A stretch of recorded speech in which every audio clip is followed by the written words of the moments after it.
Well, sports fans, we're back. It's Moving the Needle podcast. Man, I got an exciting one for you. From wrenching in the golden era of the 90s motocross to racing downhill when I would think it was a little bit more rockstar than it is even now, to training some of the fastest humans on two wheels, working for the likes of Villopoto and McGrath. And now, well, he's a dad, so I'm going to pick into that because he's mentoring one of the most exciting young talents coming out of America in downhill racing. Randy Lawrence, welcome to the show. I think this is long overdue because I've followed your career from afar. I can't wait to hear some of these stories, man. How we doing? I'm good, man. Thanks, Andrew.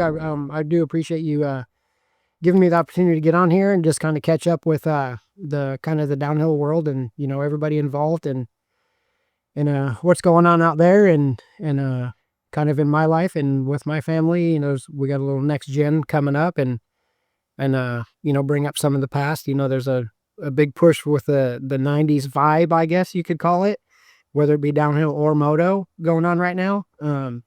So it's an exciting time for moto, for racing, for kind of the retro push with all the younger kids that are racing, whether it be moto or downhill. And I don't know, it's just a lot of fun right now. Yeah, so someone potentially of my age knows of you, and I was following the Vores era, Sean Palmer, PD Warner. When they were racing, I was coming up, and your name was in the mix there from that BMX background. But dude, you've lived some serious lives, in multiple different sort of careers. It feels. Yeah, it's actually been very, very unique. Um, I've been able to do a lot of different things with a lot of them kind of overlapping, like, I mean, how many people can say that they spent their winter, wrenching for Jeremy McGrath and Supercross, winning championships, and then once the Supercross series is over, I jump on my mountain bike and fly over to Europe and do a handful of World Cups, in the summertime while he's taking the outdoor nationals off so he can be focused and motivated for the Supercross. I'm over there racing World Cups. Obviously not at, that sharp end of it, but I was there. I was getting in the finals and like having a good time with it, and everything was being taken care of. So definitely very, very unique situation. Tons and tons of fun, tons of memories, and you know, just yeah, it does make for some good stories. That's for sure. And it wasn't just a straight path to pro mountain biking. You've got to unpack from wrenching on. Well, firstly, like maybe not now, but the McGrath thing is awesome. Like he's an icon in that sport, and I think pretty much every downhiller wishes they were a motocrosser or they, especially back then. It's just it was so cool to watch. Now I don't know. We'll get into that. I think some motocrossers definitely are pretty respectful and impressed with what the downhillers are doing, but walk us through that path from being a mechanic to now suddenly being flown over to Europe to go race mountain bike downhills. And you didn't race as a kid. You didn't race as a young adult really either. No, I didn't.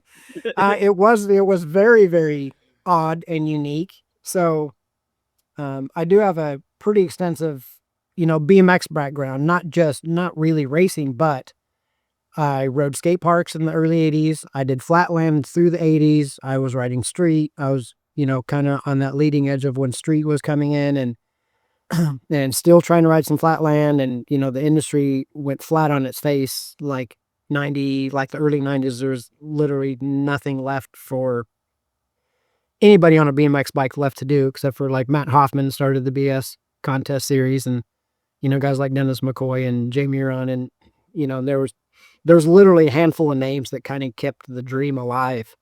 And and from that I switched over, and my brother Phil had just turned pro, riding moto, and he needed a mechanic. So there I was, like, I grew up working on my own bikes and doing whatever, and he needs somebody to help him get to the races and that sort of thing. So, I spent my first handful of supercrosses, at the track with him, down on the starting line and making sure his bikes were ready and things like that. And then that transitioned quickly into a position with Doug Dubach, who was a factory Yamaha rider, but he transitioned a little bit to like they were still taking care of the bike and most of his racing needs, but he had to get himself to the races. So it was like factory / support. So I came on with Doug Dubach like 91, I believe it was, and just took care of his bikes and got his, drove the box van around the country, and not maybe not too many people remember that we did drive box vans before there were the semis.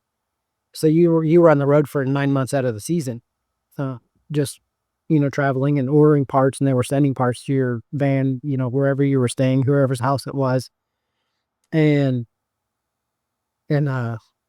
yeah. So at that point, I was just like, well, I'm not a bike rider anymore. There's no use in trying to turn pro with BMX, and here I'm now. I'm a mechanic. And then I continued on with Yamaha for a couple of seasons.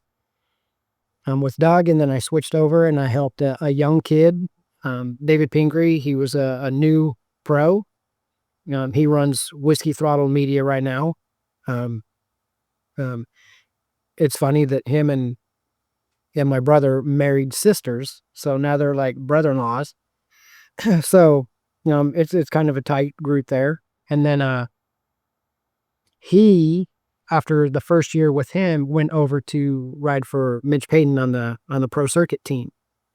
And this is where it gets interesting and leads into when I start riding mountain bikes. He, at that point, wasn't super focused on his racing. And, and when you're a mechanic, like, it doesn't matter what the riders do, you're still doing the work. You're still traveling, you're building the bikes, you're at the shop when you fly home, it's a grind. And, I really wasn't enjoying it much at that point, with him not being focused, and we were at Redbud in the hotel room, and a Downhill Mania race came on, and only some of the older mountain bike guys would remember what Downhill Mania was, and it was 4 guys at a time racing down the hill. And the friend that was with me, sitting in the room, said, "Why don't you do that? You would be good at that." No shit. Really? And I'm That's like, how it started. yeah. And I was like, I should. That would be sick. Racing downhill mountain bikes, And I was like, that'd be fun. And he's like, well, I know a guy, like, we could probably get you some like amp research frames and, build up a couple of bikes or something. And I'm like, I'll do it. At the end of the season, I'm going to stop as a mechanic and I'm going to race downhill next year.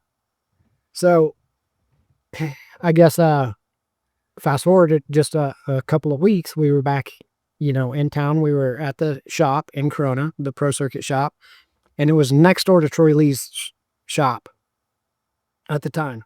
And I knew Troy a little bit, not great, but his shop was next door. And I at lunch, when I was at work, I walked over next door and I sat at Troy Lee's desk. He was in there pinstriping some helmets or whatever.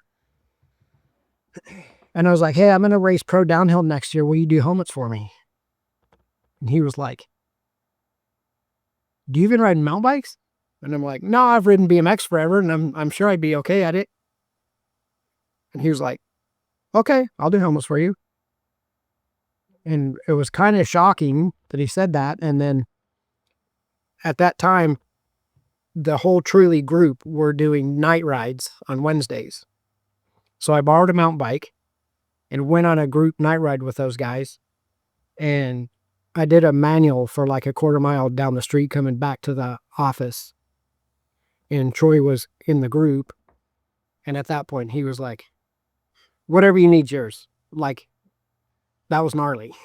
So literally it was like, if you know Troy, that's really all it takes for him to get excited about something. Yeah. No, totally. So, and it's so old school, right? Just like walking over to someone at their desk. Now you got to write a proposal, send an email, book a meeting, So, it's so cool to hear how those old times like worked. As well as, I mean, he vetted you on a manual, to go race mountain bikes in Europe, basically.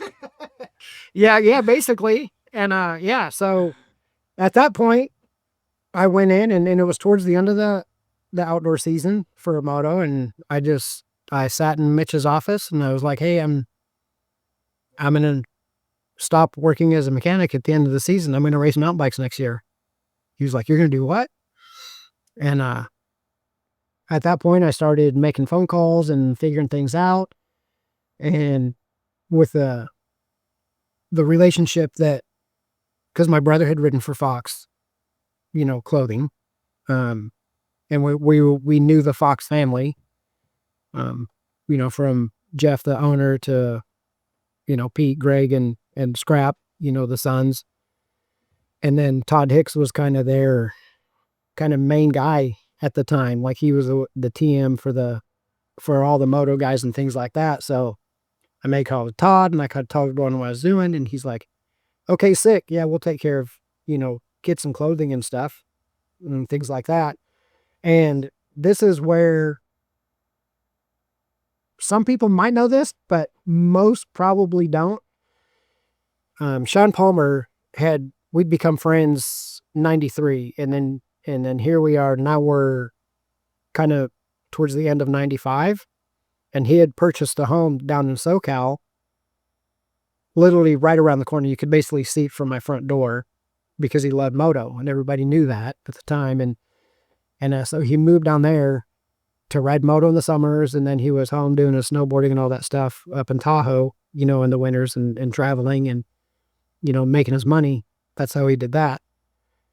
And I was getting ready to go to Big Bear to ride mountain bikes on one of the weekends before the outdoor season was over. And I told Sean, because he had just gotten like a hardtail bike so that he could do some, cross training because he was a moto guy at the time now. And he's like, I don't want to go up there and like pedal up all those hills. And I'm like, no, dude, you buy a lift ticket and then you just ride the trails down. And he's like, no way, that would be sick. So he went with me the next day. And within, I would say, probably 3 runs on our hardtails, he was like, I'm going to race with you next summer. You're kidding I'm me. like, This okay, is cool. how Palmer got into bikes as well. That's how From Sean, that yeah. random Big Bear weekend. On a hardtail that he bought so he could train while he was down in SoCal. Mm-hmm. Yeah, I knew about the Moto Love, and I knew, like, he went to qualify for a national and stuff like that, which is beyond which was insane later as well. on. That was, Like, that was actually later on. Yeah, totally. So that was like into, we were a handful of years into riding our bikes and things like that. So we were pretty good friends with Metzger at the time. And Metzger was riding for Jeff Stieber over at Intense, which was a little shop over in Lake Elsinore, down in the corner of this like little commercial, building setup. And Sean went over there and just basically said, hey, you're going to take care of me for bikes for next year and I'm going to race downhill or whatever. And Jeff was like, okay. It was like he was scared of Sean to say no. So then Sean was on a bike and then Sean's like, well, let's go over there and we'll talk to Jeff and we'll just get you on their bikes too. And I'm like, well, okay. And I'm just this like quiet kid or whatever. And I'll fast forward through, a bunch of the logistics a little bit, but we got through the outdoor season. We started racing. I was borrowing one of Metzger's bikes because Jeff didn't have a bunch of bikes laying around and Metzger was injured at the time. So I was doing local races here in Big Bear and Sean had gone back to Tahoe and he was doing local downhill races up there when we were riding the expert class because you had to petition to be a pro at the time. And I was winning or podium, the amateur cup series and, things like that when I was down here. And Sean was doing the same up in Tahoe in the same class. So we ended up coming together down here in Big Bear for I guess it was the Snow Summit Amateur Cup finals. And Sean won and I got second. And all of our friends were clowning me. They're like, you're supposed to be this guy that's going to go race mountain bikes and you let Sean beat you and he doesn't even race and blah, blah, blah. And I'm just like, well, he's pretty good. He's pretty good at it. And yeah, so he won. I was getting clowned on that. And then one of the Downhill Manias came up. It was going to be the finals for that year. It was in Squaw Valley, and Intense's full current team was going to go out there at the time to race it. And then Metzger's like, yeah, I'm going to race it too. So I just lost my bicycle. And the Downhill Mania was an open entry. You didn't have to be pro to enter the Downhill Mania. So you could just go up there and you could try to qualify down to the top 80 for the main day. And then on the main day, you had to go from 80 down to 32. And that's when they did the 4 at a time from 32. But I didn't have a bike.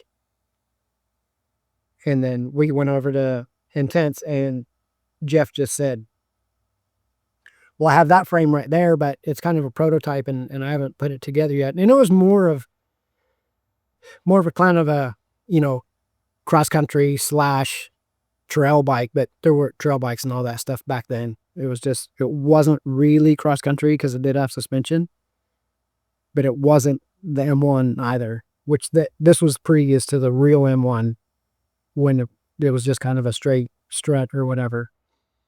And yeah, like, you guys were racing horrendous pieces of kit to get down that Downhill Mania. I've seen some of the footage. Those big ass chain rings and shit. Yeah, we had like 48, 52 tooth chain rings, and just took a while to get those things moving, right? Yeah. But Sean just basically told Jeff, like, we'll build that bike for him and he'll race that. And just like, well, we haven't even done anything with it. Like, it's not even a bike to ride yet. We'll build it and he'll ride it. That's kind of how Sean handled things back then. So he built the bike. We went up there. We went and we did some jumping, and we ended up going to the race. And me and Sean qualified in. There's about 180 riders there, and we qualified in for the 80 for the next day at like 12th and 13th. And of course, he was 12th and I was like 13th. So he always just had that edge. And that put us in, obviously, to the top 32 because we were, 12, 13 or whatever. And so we go up for starting the round of 4s at the round of 32. And you could see the video screen at the top when you were waiting. And Sean was in one of the first groups. And he was, first or second the whole way down. So it was top 2 and the other 2 were eliminated to go to the next round. And I'm like, heck yeah, he made it, whatever. And then I would put him in the round of 16. So then I was all nervous, and I'm in the line, and this is like Andrew Shandro, like Joe Lawwell, Jimmy Kite, Jimmy Deaton, Dave Cullinan. Like, there was that era group of riders, at the time. And I do remember Joe Lawwell was in my first grouping, and we're on this fire road going down, and we're normally, if you're a mountain bike racer, you kind of sit and you draft, and not me. I was moto guy, and I was like coming inside the corners and stuffing Lawwell and whoever was there, and I was really overexerting myself to get to the bottom. These were like 8-9 minute runs, and long story short, I made it through to the next round, and when I got to the bottom, I found out Sean had got past, so he was third and didn't make it to the next round. And none of the other riders on the team had made it through to the next round. So then Jeff was like super excited and helping me get, ready for the next round and get me to the shuttle thing and back on the lift to get back up. And I ended up getting to the round of 8, and they did 8 on the podium. And that's how I got my pro license. So I basically went from a mechanic, which finished the season in September, to add my pro license, and I rode my first World Cup at Mount St. Anne the next May. So it was kind of a fast track, but that's kind of the long story, kind of as short as I could really make it. Man, that's dude. I mean, it deserves longer, right? It's like, the level of jumping in the deep end there is pretty insane. Like, yeah, there was a different era, right? You could be this crazy BMX kid like you and Palmer, right? And you could kind of go out there on raw talent. Maybe, there's a little bit more depth now and things are a little bit more polished. It might take you a little longer, but you still get into it. But I think, yeah, it's like worse the way you did it, because like you allowed in, you get this pro license, you get through Mania, and then you're at Mount Sanan, one of the longest, gnarliest downhill tracks on the circuit ever, Yeah, ever. and Yeah. you're there the next couple months. Like, it's kind of ignorance Yeah. is bliss at this stage, it seems. Oh, Like, it was, yeah, it the was for emotions sure. like? And, Do you, like, can you even remember like how nervous you guys were? Were um, you guys looking at each other like, what are we actually doing here? Because you're around pro it, motocross, right? So you know what pro sports is about. yeah, yeah, exactly. Like I knew it was like, I knew it really wasn't normal, but I knew that I knew how to ride a bicycle, and bicycles are bicycles in my opinion. Like, yes, there's sport specific training and preparation and things like that. I did spend a lot of time, going to Big Bear and, doing what I could to get ready. But I mean, obviously I wasn't, thrown down and being on the podium, where, Petey and all those guys were at the time. And we did have the Norba National Series at the time. And I think I top 10 one national that year. And but yeah, I mean, it was great. But Sean, like, again, he's a competitor. He was 5-time world champ in half pipe already at the time. And he lived his life in powder. So he had really, really strong legs, and he knew how to deal with altitude and all those sorts of things. And he was a talented rider as well, racing BMX when he grew up, and he was on a motorcycle forever. And he did fly to Italy for one of the World Cups that year, and he got 7th, his first World Cup. So at that point, like, I knew we were kind of on that same pace together. So I'm like, dude, I'm going to be top 10 for sure. That wasn't the case, but I didn't have the racecraft and, all the other variables that it takes to be a successful athlete at the time. I didn't know enough about it, on that side of it. I'd been a mechanic in this, I knew professionals, and I was starting to understand like what made them tick, the mentality and approach to things like that. But to apply that, it's kind of a learned thing as you grow from amateur into that pro stuff. So, but again, it made for, a handful of years after that where I was able to, ride free Eddie for the next couple of years, and then getting back into moto and working for Jeremy. Like I had the opportunity to, after my first year at Yeti. So I did my first season of mountain bike stuff on Intense in 96. And that's when that Intense M1 came out, and then everybody used it. They just rebranded it to whatever brand they were riding. And then the next season, I ended up on Yeti. So I rode for Yeti for the next 2 years. But after the first year of Yeti, I'd been really good friends with Jeremy growing up. Him and my brother raced together when they were, not 125 novice riders. And then Jeremy, being a BMX guy, obviously we hit it off, and, we would hang out a lot. So at that point, since I wasn't a mechanic and going to the races all the time, I was just riding mountain bikes, which was kind of a summer thing. I was spending time riding with Jeremy, and we're going over and wakeboarding in Canyon Lake when he lived there and things like that. So, we talked when he was about to leave Honda and go to Suzuki, but he wasn't sure what he was doing yet. So I actually had interviews at the Honda Corporation, in this huge room with all the number one plates around that, from David Bailey and Ricky Johnson. All those number plates were in this room, and it was very intimidating.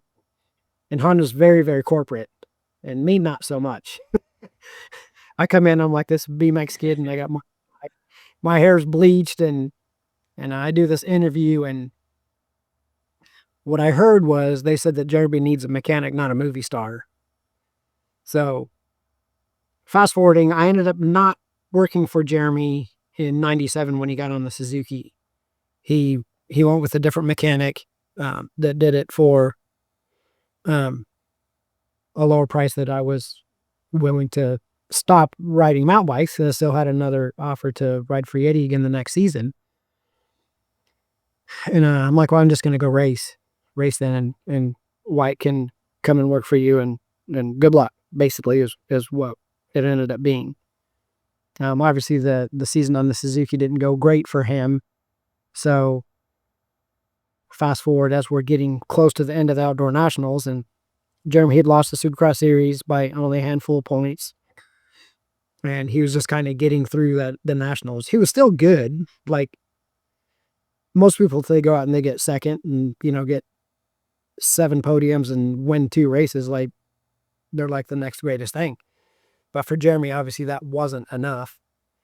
So people started writing him off, and I remember getting a phone call from Larry Brooks, who I'd been friends with for a long time. And Larry now, like he's the team manager for Roxon's team at this point. So he's been around for a while.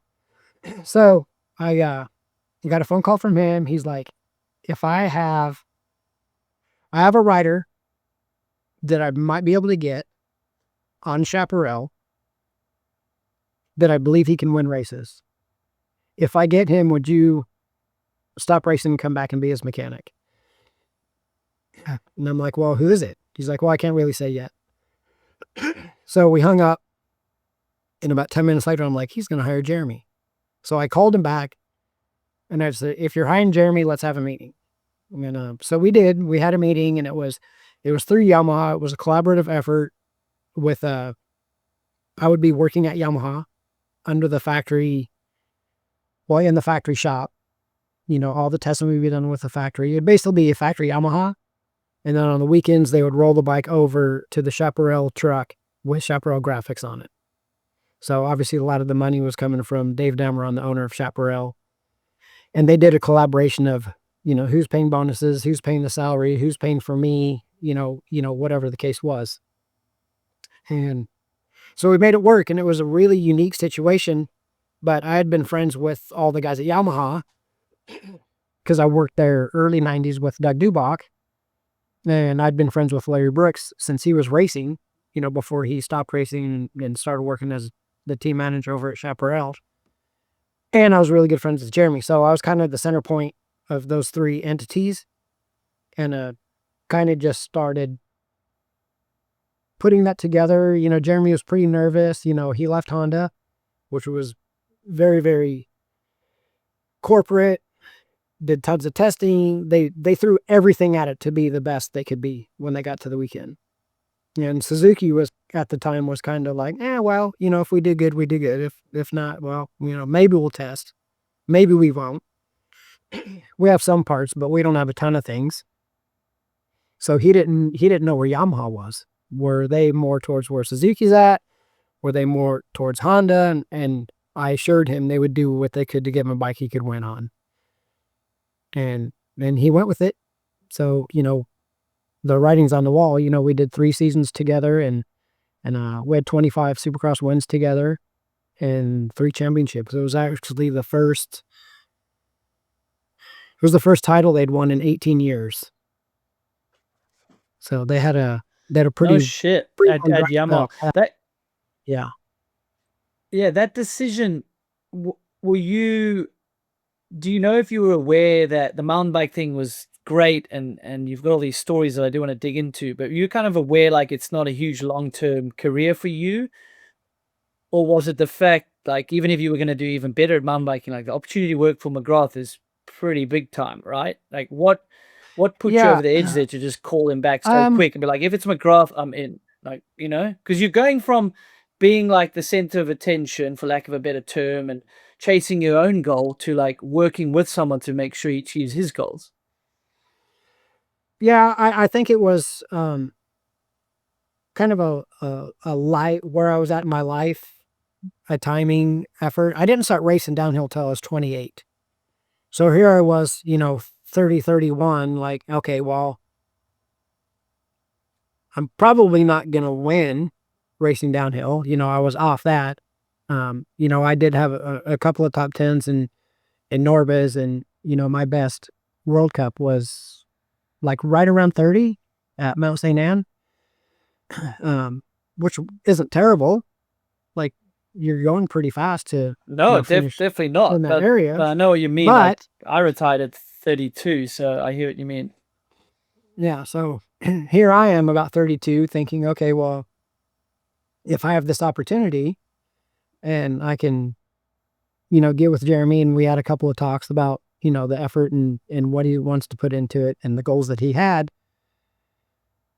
I was like, well, it's a no brainer. If he's all in and he wants to win Supercross championships, he's going to be able to. Obviously everybody knew he was that good, but there were, rumblings in the pits and around the industry that Jeremy's not focused. He's partying, he's this, he's that. And, I knew better, and specifically one of the chats we had, he was just like, I'm over the drama and how serious everybody makes it. I want somebody that's a friend of mine that I can hang out with away from the track to do the job for me, because I want it to be fun. I want to go ride BMX. I want to, hang out and, go to dinner and have a relationship with the person that's working on my bike. And that, I think that's what made it work so perfectly. Like we were in the semi between, practice and heat races, watching Expendable E's, the Fox BMX videos, and playing music really loud and just really, really enjoying. We did the work. The work was done. The bike was good. He was solid, but we kept it fun at the races. And then we kept it fun when we were home, and fun not being partying, fun just being like, we'd be at the test track, he would be doing his laps or whatever, and we'd get 6 or 8 moto guys, and we'd go to the BMX track that night, and do laps to the BMX track. And anybody that's pedaled a full lap at a BMX track knows that's really good training. So we'd go to Sheep Hills, dirt jumping, and get a Slurpee at 7-Eleven on the way home. And we just enjoyed it. He did the work.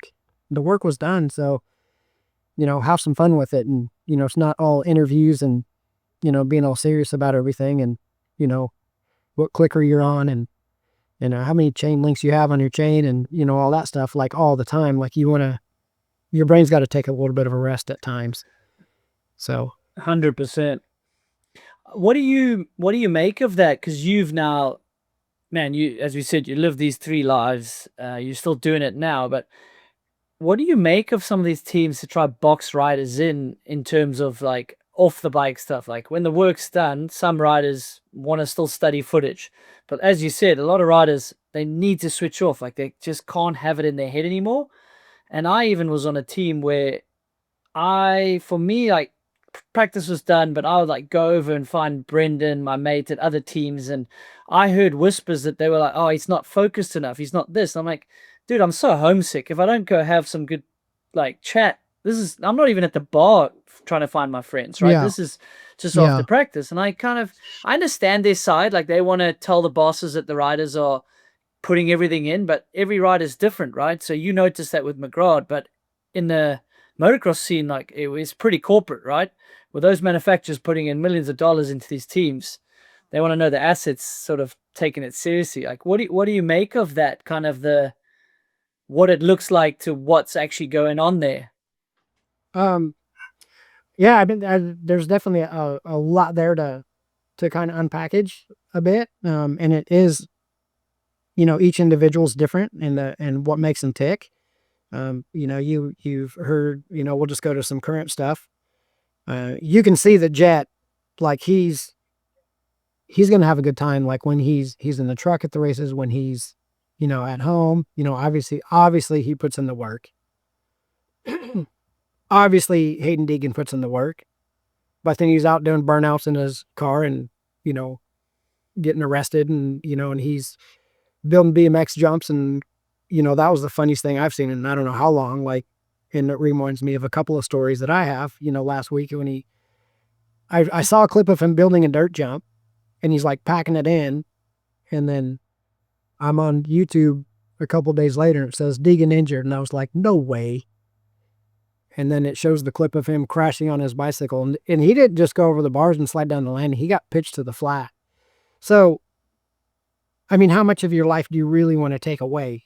You know, and I get it. There's a lot of money and a lot of things on the line, but you got to kind of find that balance, and it kind of depends on who you are. You know, like we're going to get into this a little bit later, but I've raised my son more on the, I guess, Ricky Carmichael type lifestyle, where you wake up in the morning like pissed off that you just got to win by more the next weekend.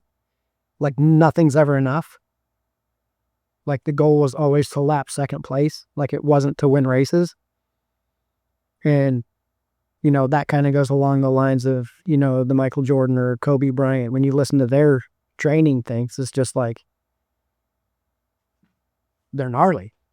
And, you know, I'm realizing now, like, my son's not that guy. And I don't think you have to be. I don't think Jackson Goldstone's that guy. That I would say by appearances, and I don't know him personally, but Bruni would be the Ricky Carmichael. Wake up pissed off because you just want to win everything all the time. And you're just going to grind and grind and grind. And there's no life outside of first place. Where Jackson, he'll be, in my opinion, like, well, we kind of grew up a little bit with him, you know, Ryder riding BMX and stuff. We were always on BMX bikes, and Jackson would be Woodward on his dirt jumper, like his little mini one or whatever. And we've seen him at the triple challenge races, and he seems like a person that, you know, wants to enjoy and have fun with life. He knows he has the skills and ability to do whatever he wants on a bicycle. Clearly, he puts in time, training, and effort and testing, and, you know, making sure everything's in order. But there'd be two different pages on what the daily life looks like between Bruni and Jackson. You gotta know what I'm saying? Yeah, 100%. I think that whole happy rider is a false rider, and as you said, everyone's so unique, and if you try to box them in, it doesn't work. Like those cookie cutter factories you type, like, you know, like the moto. When we jump back a bit, like McGrath clearly wouldn't have fitted into like these Florida compound style teams, right?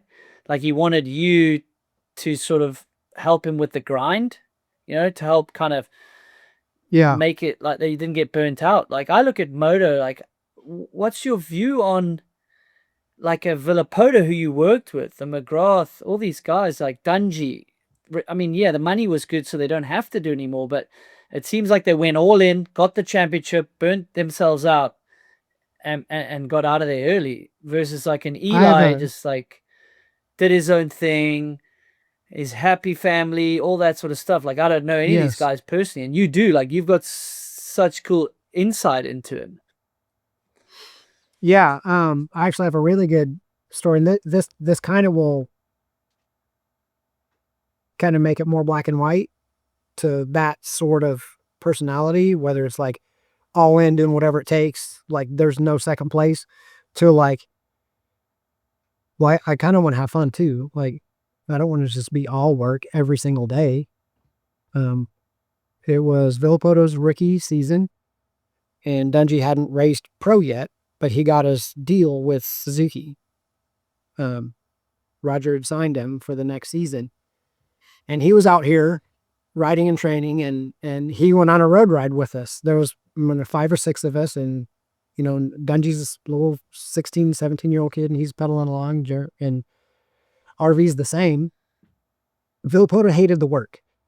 He didn't like getting out of bed. He did not like it. But if somebody was there to get him to do it, he was going to do the work. He just didn't like it.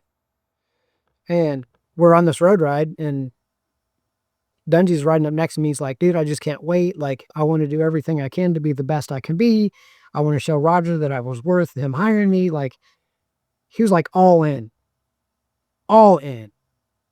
And we get back and everybody goes home and I'm sitting there with Jeremy or with Villopoto, and he's like, what an idiot. Who would even think that way? Like, that's a miserable life. Basically, he's just like, why would you want to do all the work? Ryan would have never done the work if he didn't win. He did the work so he could win. And it was challenging for him. Like, I had to be there in the mornings and kind of wake him up and make him breakfast. And, I tell everybody jokingly, we spent, it was 2007, the year that he went head to head with Townley for the whole summer. Yeah, I remember that season. He was so over it. It was hot. We were traveling. We were racing. He was going 1-2 most weekends. The points were super close. We were going to terrible tracks to ride. Like, we're going to Yucca Valley to ride. I don't want to go there. I mean, he wouldn't even speak to me. He's just like, I don't ever want to see a dirt bike again, ever. And, he was able to get through and, and win that championship. And he grew through all these years. I look at it, if Ryan's first season was 2006, if he faced Ben Townley in 2006, Townley would have wiped the floor with him. But the development that he had and what he went through with Alessi in 2006 for that championship outdoors was another season prepared. And after winning the Supercross season that year, he was another season prepared to be able to deal with what Townley had for him that season. And a couple of little kind of side quotes from that was, I knew where we were at. I knew the ability that Ryan had. I knew that how strong he was. Him and Townley were on the same equipment, but we were here in California. I'm not saying we had anything better than Townley had, but we spent probably more time at the track with our suspension guy Bones and testing different tires for starts and, things like that, which obviously Townley had all that same stuff too, working down at the goat farm and doing all the stuff with those guys. But you just always hear all the little chirpings. Nobody, from the Florida side, nobody works as hard as we do. They won't hold the candle through the season and, just all the stuff trying to undermine what you're doing out here in California. And I spent a lot of time with Emig, through his career also. And he was now into, more media type stuff and things like that. And after the first national in 2007 at Hangtown, Ryan went 1-2, Townley went 2-1. And the business I had at the time to train riders was called Second Moto Fitness. And in my mind, I was thinking, well, anybody can do one moto. It takes two to get the overall, right? So that was kind of the basis of my... right? Long season as well. Yeah. So... especially outdoors, right? Where it's so hot. So many motos, it was just, all the training. You guys are beating yourselves to a pulp in the week as well, huh? Yeah. So then you go on a weekend and you get through one moto. Okay, well, how are you going to recover and get through the second one? So that's kind of why I named my business Second Moto Fitness. Well, I remember going to the airport. We flew home Saturday night after Hangtown. Ryan had the number 1 plate from 2006. He just got waxed by Townley in the second moto. And Emig walks up to me and he's like, Second Moto Fitness, huh? And I was just like... He did not. That's cheeky, yeah. He did. Yeah, he got me on that one. And I said, come and find me at Glen Helen, which Glen Helen was the finals that year. So fast forward to, we had the whole season, it was up and downs. Townley won more overall. I think Townley won 6 overalls. Ryan won 5 and Josh Grant got 1, the one at Red Bud or whatever. That was his first win. But at Glen Helen, Ryan ended up winning the title. And I remember I was walking by the finish line down towards the podium and Emig walked up and we were kind of walking together and I'm like, Second Moto Fitness, huh? And he's like, well played. Like he remembered saying that to me in the airport. And here we are 4 months later walking to the podium after, Ryan was able to, finish off the championship. So, yeah, just, all those little things, here and there. And, obviously that was a long season. And I think that was the season that I gained Ryan's dad's trust as a trainer, coach, whatever you want to call it. Right, taking a quick break to talk about a tool that's become a bit of a factory setup for my digital life, NordVPN. I'm constantly on the move, whether it's traveling for races or working remotely, and I realize that keeping your private time private is essential. I use NordVPN every single day because it acts like a high-end bash guard for your data. It keeps your information encrypted, so you never have to worry about your IP or location getting out while you're on those sketchy airport or hotel Wi-Fis. But for me, the real performance gain is how it handles my subscriptions. There's nothing worse than being away from home and realizing you can't access the racing coverage or video platforms you actually pay for back home. With NordVPN, you can virtually change your IP location with one click. It allows me to access my paid subscriptions from my home country even when I'm halfway across the world for a World Cup. You can even use it to find better deals on flights or bike gear by looking at prices in other regions. They've also doubled down on safety with their threat protection feature. It blocks those intrusive website ads and even scans for malware, deleting infected files before they can make a mess of your computer. The deal? Grab exclusive NordVPN deal by going to nordvpn.com/needle. You'll get a huge discount off your plan, plus 4 additional months on top. It's completely risk-free with Nord's 30-day money-back guarantee. Give it a try. If it's not for you, they'll issue a refund and you can pretend it never happened. Check the link in the show notes and let's get back to the episode.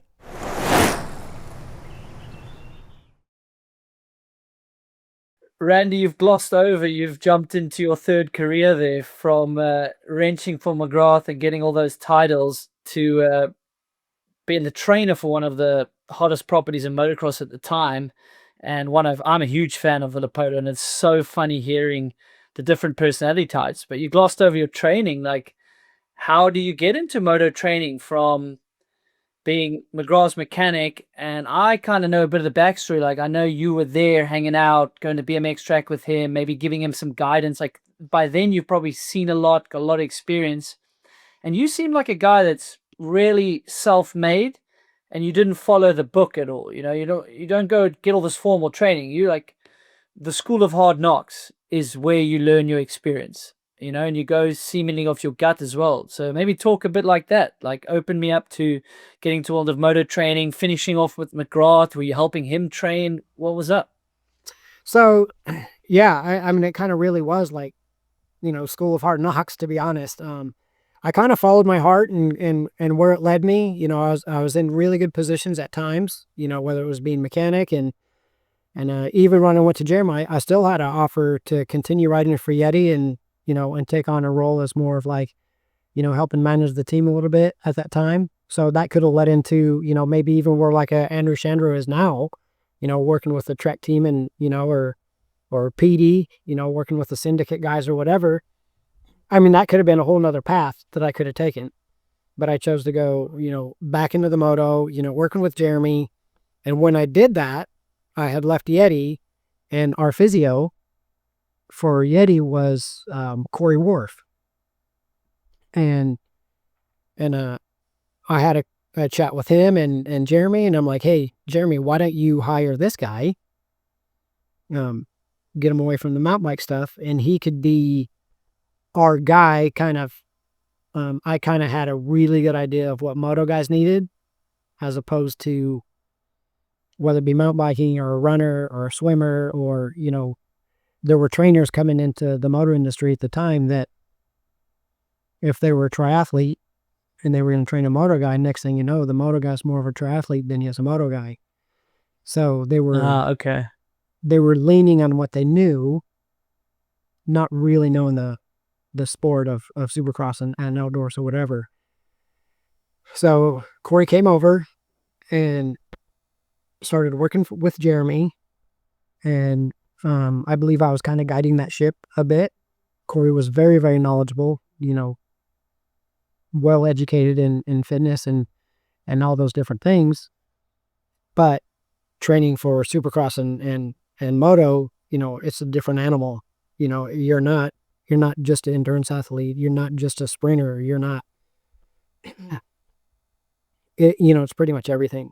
And so I believe that I kind of guided that ship a little bit, because when I was at the shop working on bikes and getting test bikes ready and doing all that sort of thing, I couldn't be with Jeremy, like I was when I became a trainer. I was with those guys from morning till night, writing their program. This is what we're doing today. This is what we're doing Tuesday. This is what we're doing Wednesday. Basically, guiding their life to become what they wanted to be. So that worked really well. And early on with that, he became, Jimmy Button's trainer, and worked with Sebastian Tortelli and then Greg Albertine and, a few of the other guys. So he kind of had his little network of riders, and he'd, have his backpack on at the Supercrosses, and he'd go from truck to truck and making sure they had their, Cytomax or, whatever drinks they were using or whatever. So he was kind of our guy that kind of led that side of what was going on. But like I said, I was guiding that ship, understanding what moto was. And once I stopped working for Jeremy, due to some, personal issues and things like that I had going on, I came back.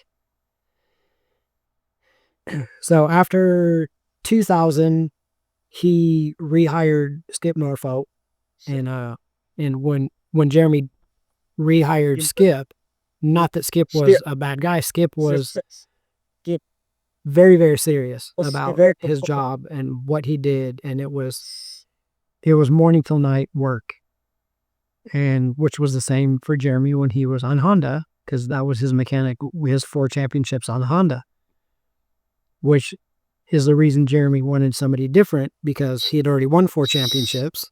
He wanted to enjoy it a little bit more. He wanted to take some of that pressure off and have a more relaxed atmosphere. And when he had, between Larry and all the guys at Chaparral, they decided to bring Skip back, because when you're winning at that level, everything's got to be serious, right? Like, there's no more joking around. There's no more no effects blasting in the semi, after the races. There's no more BMX videos between heat race and main events. There's, we got to get structured here, because we're winning races and we got to be serious about what we're doing. So they hired Skip back. They hired a different trainer. Jeremy was never a guy that really wanted to get out on the road bike and just put in the miles, and that you kind of had to, once you got into like 2005, 6, 7, like it became like base rides 3 days a week. It became Ricky Carmichael's program. Like, you had to be on it. Well, Jeremy didn't like that, but then he hired this other guy, got Skip back. Next thing you know, I'm hearing Jeremy's doing 70-mile rides a couple days a week. And I mean, I saw the end result. Like, he wasn't enjoying what he was doing. He was burning the candle at both ends. And he won one more Supercross. Like, he won Anaheim that year, and then Ricky got him in San Diego, and the nail was in the coffin, which unfortunately, like, that was terrible for Jeremy, in my opinion. Hindsight's 2020, I believe. And I'm not saying he would have won, another championship or two had I stayed around, but I don't think he would have had the same issues. He was dealing with arm pump. Obviously, you could see it just wasn't becoming fun for him, like, really quickly through that 2001 season. And yeah, so, me sitting back. Have you spoken to him about a bit of hindsight, or like, how was the end of your career? Like, did you get burnt out? Like, what was it like? I was kind of away from the industry that season. And I never really got into that conversation with him, really at all. We see each other, we talk, like, we hang out. Like, it's funny because just over a year ago, my brother did a ride day with Jeremy, And I went out there to kind of help him with it. And Ryder came with me. And when we were getting there, Ryder's like, "Do you think Jeremy will remember you?" Just kids. But Dude, wait till he's 25. I think I appreciated my dad when I was about 25. You got a few years to go, my man. yeah. So Hang in there. Hang in there. yeah, I'm like, yeah, I think Jeremy might remember me. But but anyways, yeah, we never really had that conversation. It's hard to say what would have happened.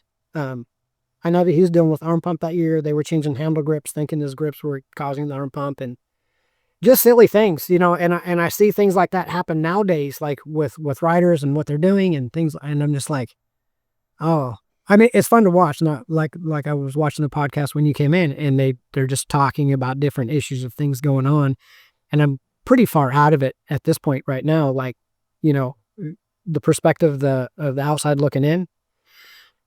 So it's really fun for me to watch now and have my comments of like why some guys are doing good, why some guys are struggling, these different things. But yeah, me and Jeremy we have a good relationship. Like, it's fine. Like, every time I see him, he's like, "Oh, we got to get to the BMX jumps or whatever and come over and hang out," like, whatever.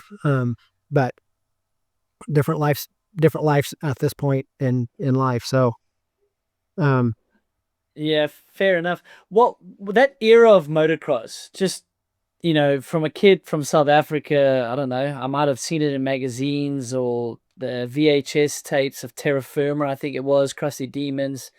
I was obviously doing the mountain bike thing. I always was, but I got a motocross bike to train. That's how I convinced my mhm. parents that I was allowed a motorbike. I wasn't allowed a street bike, Oh yeah. not while I lived under my dad's roof. And I respect that rule, and I'm probably going to have the same rule, even though I'm contradicting myself with my one. But man, we watched a lot of motocross, and we just, they were inspiring, but it looked rock star.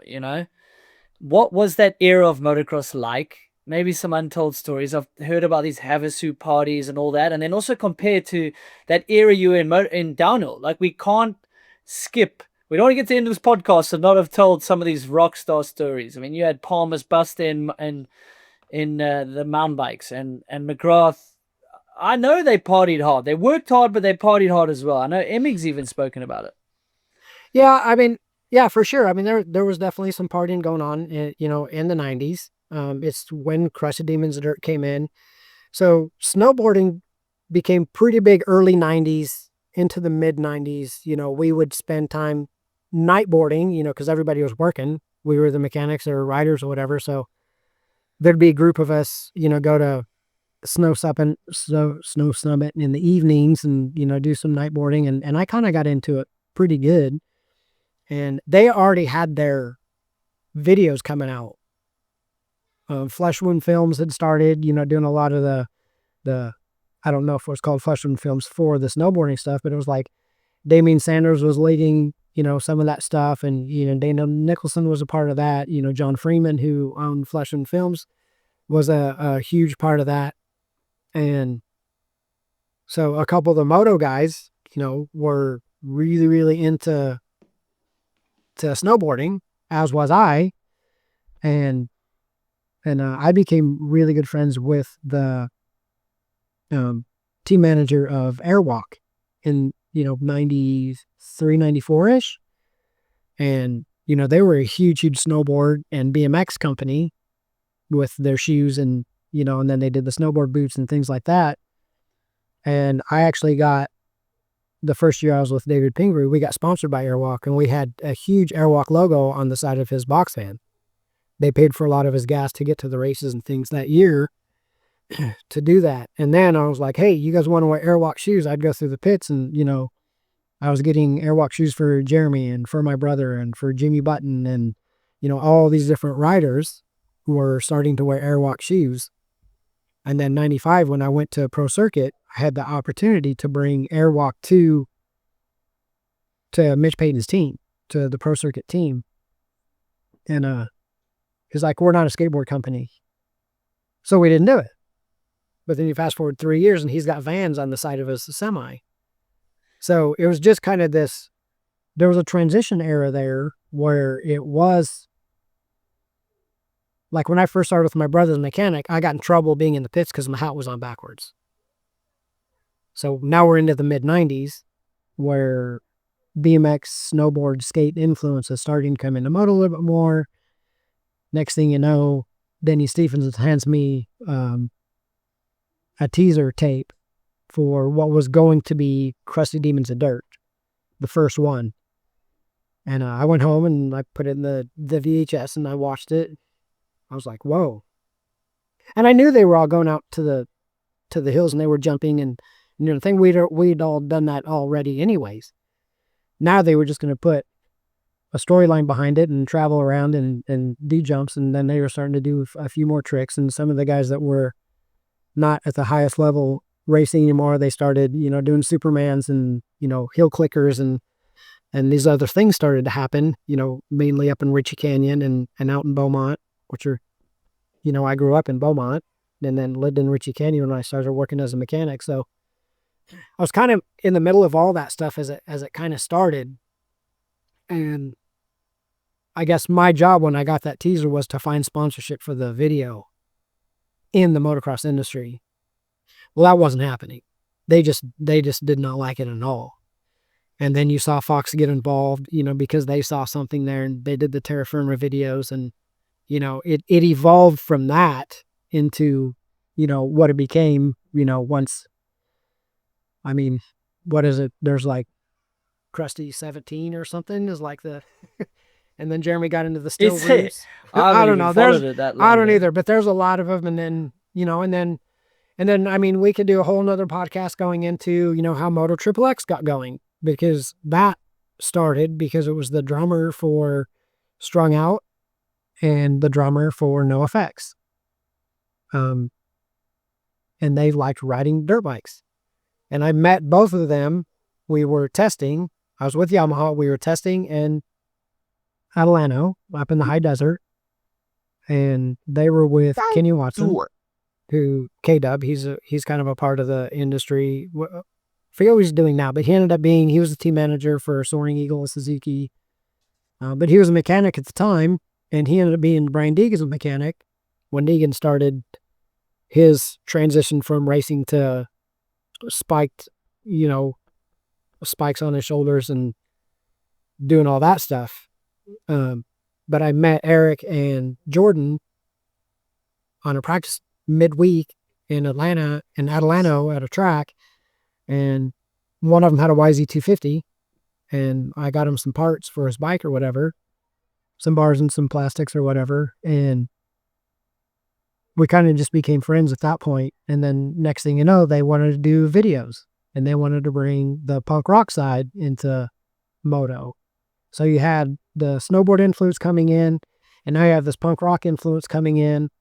And next thing you know, there's Moto Triple X as a team and you have all these sponsors like Epitaph Records is sponsoring Supercross, within like 2 years. And who's their guy? It's Brian Deegan, who ghost rides his bike in LA. So it was really this kind of like all these entities were coming together at the time. And that's when it kind of started like, on a quick note. So then all this is going on. I become Jeremy's mechanic. I'm building his practice bikes and test bikes and race bikes and things at Yamaha. And I bring him a factory Yamaha practice bike. It's got triple clamps and forks and factory motor and all this stuff. But there's holes cut in the side plates so that he could do Superman seat grabs. And when I was leaving the shop, the industry didn't look highly on, things like that. They got their guy that's winning Supercross championships with holes cut in his side plates because he wants to do Superman seat grabs during the week. But again, where do you draw the line? If you're enjoying what you're doing and you're riding well and you're winning races and championships and all those things are there, like, can you live in a glass case and just box that all up and not do it? Or, it's a fine line. It's such a catch-22, isn't it? And we said it earlier, a happy rider is a fast rider, but you understand the corporates want to protect them. And that influence you said in moto, if it wasn't for all those things influencing moto, I don't think downhill would have got the influence it got, or at least at the time, right? With you, Palmer going over there, the baggy pants, like you were there with Palmer, alongside him. What was that like? How are you guys received rocking up in baggies and stuff like that, right? It's funny now because I'll show up to a group ride and I'll have my cross country bike and I'm wearing spandex and everybody else is on e-bikes with baggy pants. But back then that wasn't happening. So me and Sean decided we were going to race downhill, and we talked to Todd Hicks over at Fox, and basically we took moto pants and jerseys, the full kit, and tightened up the ankles a little bit. And essentially we started Fox Bike. There was no Fox Bike at the time. There was no Fox Wake. Like, they were Fox Moto, and that's what they did. And me and Sean were like, we're not going to wear spandex. Like, we're just not going to. And Fox sponsored us, and they took care of things. And it was actually funny early on is Todd was like, they're not going to let us print your jerseys. It cost the company too much money. But my brother had ridden for Fox, so they already had Lawrence logos that they could put on the back of my jerseys. So I was using his logos when he was riding for them on my mountain bike stuff. And then we finally got them to put an Intense logo underneath the Fox head on the front. But everything else we kind of had to do on our own. And obviously it caught on. I mean, flat pedals and baggy pants. Like, that's just, and you would think that, I mean, it's kind of that style still, but now obviously everybody's going for the wind resistance and things like that. Like Ryder, my son, he'll wear, well, he rarely even wears a jersey when he's practicing. He just wears his chest pro and he's like, he thinks he's Harry Bink or whatever, but he'll wear like a medium or a large jersey practicing. And then he goes to the really tight one when it's race time. So he always has to, has the two sizes because he's got to be flowing and baggy. And, when he does the whip off at US Open, he's no jersey, he's just like, he likes that loose, flowy, Jason Anderson style. And, I want him to embrace that, and there's a time and a place for that. But when it's race time, it's race time. So, yeah, but we were baggy. Like, it was loose. It was heavy. It was. Yeah, it was, because moto kit back then, man, was so heavy. So heavy. Even if you cut the leathers, right? Like, there's always going to be like a third of the leathers down the bottom. But speaking of spandex and lycra, you might appreciate this story. So us downlers, we're into the season, so we're letting our hair down. We had destinations, like camping there. Like, this is how much of the fans us pro downlers are, right? My idea of a good off season is go to moto destinations in Europe. Long story short, we're having a good time. Fox is hosting us because me and I think Sam Reynolds from Darkfest, you know of Sam Reynolds. Yeah. We think we're absolute clowns. So we're having a good party. We're on the dance floor that Fox has set up in their big booth or whatever.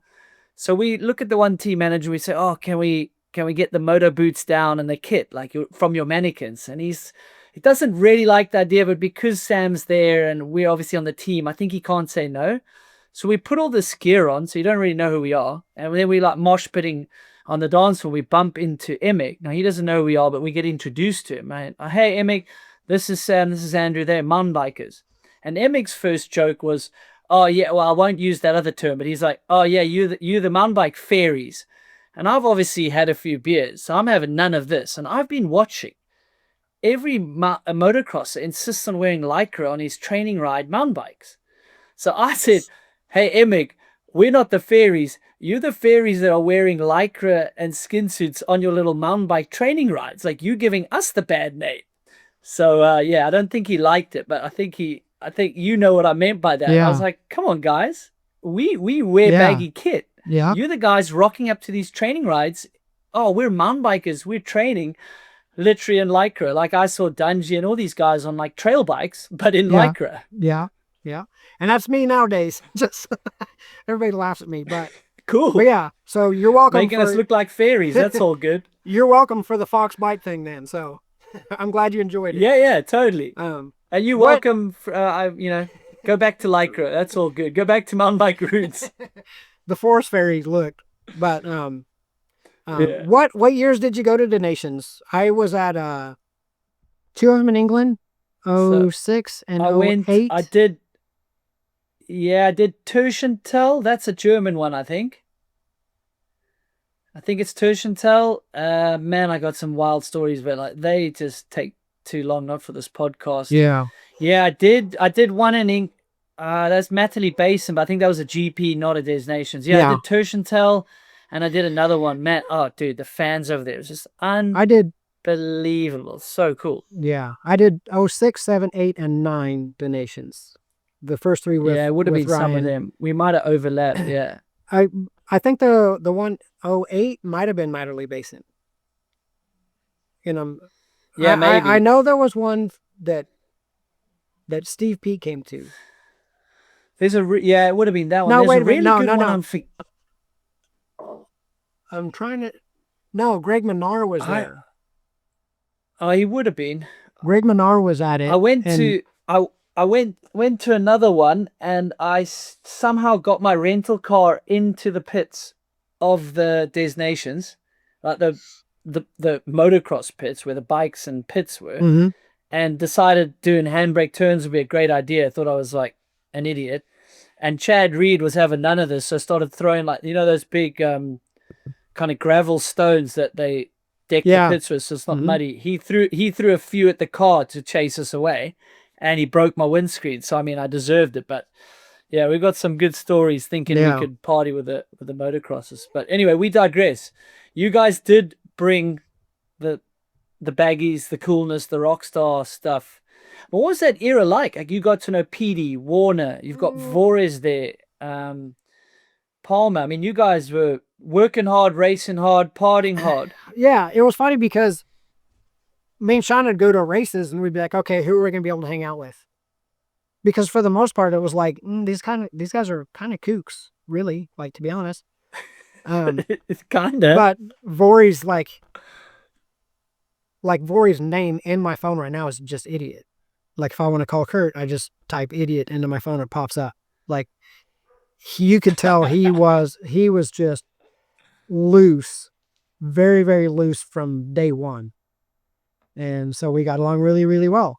And then as soon as we hit any type of World Cup stuff, it was Petey, Cedric, just Rob Warner. It was just, they kind of headed up the wild side of kind of what was going on over there. Like I became decent friends with Johan Ingstrom, who was, he was a little bit wild. He rode for Scott back then. And it's funny because Johan's son was racing World Cups. He did a couple of them Ryder's first year. So I saw Johan at the top of a couple of the tracks and stuff. So that was pretty cool. But it was, and Petey and Rob and Cedric, they spent a lot of time over here in the U.S. because they did all the Norba stuff. Yeah, true. Yeah, down in SoCal, riding sheep hills in between. Yeah. And Telonics. So that's kind of how, all those guys became really good friends with like Mitch at Pro Circuit and, Troy Lee and then our friend D is the one that did the tattoo for Petey in his arm here. He kind of did mine here, the BMX one. He did McGrath's crown that he has under there. So he was kind of the same tattoo guy that I'm actually still friends with him. His daughter rides for Canyon doing free ride stuff now. So I've actually brought this up to Ryder just recently about how much of an idiot can you be and still be serious and be competitive and be focused on what you're doing with your racing. And I started looking back, I was like, if you take the five of us, PD, Cedric, Rob, myself, Sean, Kurt, the 5 or 6, whatever. I mean, there's a handful. And it's like, you could say, when we had the, Palmer's bus and we're traveling around and pulling Z50s out and making tracks in the pits and, causing the issues in the pits or whatever, like, you could look at that and be like, well, these guys aren't serious about what they're doing. But here we are, 25 years later, all had plenty of success in our respective sports and what we were doing. So obviously we took something serious and we did the job that we needed to do, but we had a good time with it. Some maybe took it to a little more extreme than some of the others, but there's a pretty good group of athletes there that really enjoyed what we were doing, and coming out the back end of it are well respected in really all of these industries. Yeah, I mean, I followed that from a distance and obviously got to know all of those guys, and it was quite trippy, looking up to them and then lining up. I think my first Norber, I lined up in front of or behind Vorez. I qualified somewhere in there, which was just an absolute trip. But I think it's a fine line. Like, speaking, I don't know what you've said to your son, but I feel like the results need to be there. They only put up with like clowning around and having fun, invert commas, for so long. Like, if you are showing you're doing the work and you're getting results, you do get away with more. That's just a fact. Absolutely. All those Aussies that were causing hell, like, if you're winning races and you do something a little bit silly that you shouldn't have done, and there's a bar bill to be paid or whatever, and you will get away with that. But man, if you're not qualifying or you're having a bad season, you better not be clowning either. It's a fine line. And yes, but it made me think, like, one of my like most viral clips, and I don't do this for the clips, but was about how Dr. Jason Richardson, who you might know from BMX, yes, who's a psychologist, he said, it might be anecdotal, but I'm pretty sure a lot of people that gravitate to extreme sports, mountain biking, moto, have some form of ADHD. Dude, this clip just went everywhere. Just people commenting. And I'm like, yeah, you say people are causing shit, but they just can't sit still. Like, your training's done, your recovery ride's done, or you're stretching, whatever it is. And now there's another 7 hours in the day before practice starts tomorrow. What do you want, Sean Palmer, Randy Lawrence, Petey? What do you want us to do? Like, we can't just sit there. There's energy to be burnt. You can't sit there. Yes. Like, and even as a male, you're like, but what can I fix? What can I do? What can I break? All right, we're going to hit pause right there. From 90s moto chaos to downhill madness and building champions, and we haven't even unpacked Ryder's journey yet. Part 2 will drop next week. Trust me, you're not going to want to miss it.